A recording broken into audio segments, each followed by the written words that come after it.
மாவட்டத்திற்கு உட்பட்ட மாங்காடு நகராட்சிக்கு உட்பட்ட ஓம் சக்தி நகர் பகுதியில் சுமார் 7 தெருக்கள் முழுவதும் தற்போது மழைநீரானது முழங்கால் அளவிற்கு தேங்கியுள்ளது. குறிப்பாக இந்த பகுதியில் உள்ள குடியிருப்புகள் முற்றிலுமாக மழைநீர் சூழ்ந்துள்ளதால் பொதுமக்கள் வீடுகளை விட்டு வெளியே செல்ல முடியாத நிலைக்கு ஆளாகியுள்ளனர். தற்போது தேங்கியுள்ள மழைநீரோடு கழிவுநீரும் கலந்துள்ளதால் அந்த பகுதியில் துர்நாற்றமும் வீசி வருகிறது. ஆண்டுதோறும் பெய்யும் மழைக்கு மாங்காடு நகராட்சிக்கு உட்பட்ட இந்த பகுதி அதிக அளவில் மழை வெள்ளத்தால் பாதிக்கப்படுவதன் காரணமாக கடந்த ஆண்டு இந்த பகுதியில் பல கோடி ரூபாய் மதிப்பீட்டில் மழைநீர் கால்வாய்கள் அமைக்கும் பணி நடைபெற்று வந்தது. தற்போது பணிகள் பாதி அளவு முடிந்திருந்தாலும் அந்த மழைநீர் கால்வாயில் மழைநீர் செல்லாமல் மழைநீர் முற்றிலுமாக அந்த மழைநீர் கால்வாயை முற்றிலுமாக மூடியபடி மழைநீர் தேங்கியுள்ளது.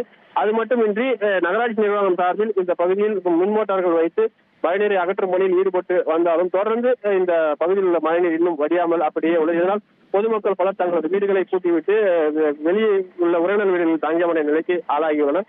ஆண்டுதோறும் பெய்யும் மழைக்கு இந்த பகுதி முற்றிலுமாக பாதிக்கப்பட்டு வருவது தொடர்கதையாக இருந்து வருவதாகவும் இதற்கு நிரந்தர தீர்வு காண வேண்டும் என்பது இந்த பகுதியின் மக்களின் கோரிக்கையாக உள்ள நிலையில் தேங்கியுள்ள மழைநீரை விரைந்து அகற்ற நகராட்சி நிர்வாகம் துரிதமாக செயல்பட வேண்டும் என்பது இந்த பகுதி மக்களின் கோரிக்கையாக உள்ளது.